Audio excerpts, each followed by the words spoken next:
dangerously addictive games. In recent years, game developers have given iOS a serious look, which has resulted in Apple's popular mobile OS becoming a solid gaming platform for various types of games.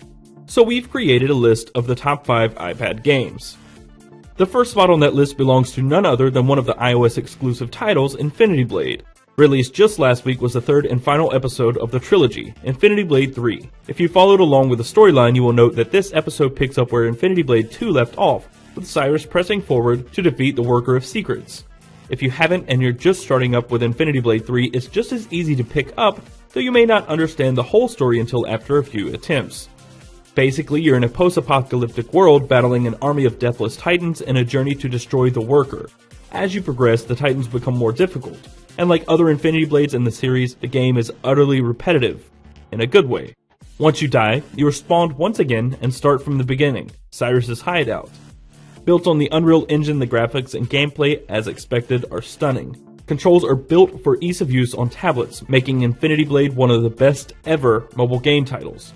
For $6.99, some might find this game a little steep, but it's well worth the $7 for the epic battles that will ensue.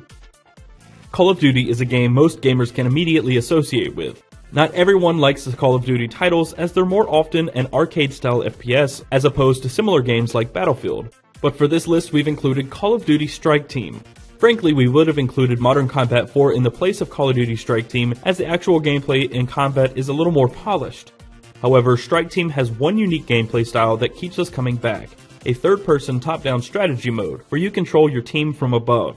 While first-person shooters are generally very fun, the on-screen controls aren't always up to snuff, so the ability to enjoy the same type of gameplay with more finger-friendly controls is a nice change. And for any Call of Duty fans out there are quite a few similarities between the mobile-optimized game and the console counterparts, such as the sounds. This game is also $6.99 and well worth it if you like third-person strategy-style games. The Asphalt series is one we here at Pocket Now are very familiar with. Asphalt 7 was one of the best racing games for any mobile platform until this year, and when Gameloft announced and teased Asphalt 8, we could hardly wait.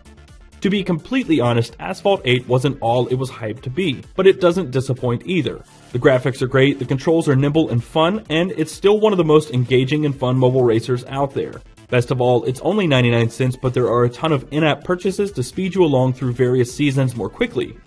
If you're looking for something a little more realistic and less arcade style, you may want to check out the freemium Real Racing 3. Not every game has to be a 3D action-packed adventure to be fun. Sometimes the most addictive games are very simple yet challenging puzzles. That's exactly what Beat Sneak Bandit is. Duke Clockface has stolen all the clocks, and you, Beat Sneak Bandit, are on a mission to steal them back for the greater good of your people. To get past security and remain undetected, you must sneak to the beat of the music playing in each level. From level 1, the game is fairly challenging, especially if you have trouble keeping time, but the levels progress in difficulty the further you get into the game. It's wildly addictive and moderately challenging. At $2.99, this game is a masterpiece and a must-buy. Finally, Nightmare Tower. This game, like Infinity Blade, thrives on repetition, but in a totally different way. You're a knight, flying through a tower, fighting off monsters, a boss, and dodging hot lava to rescue 10 different princesses. Upgrade your character to better your odds. The controls are very simple: tilt to move and tap to attack. It's like a medieval twist on Galaga, but infinitely more addictive. Nightmare Tower is also $2.99 and well worth the price of a cup of coffee.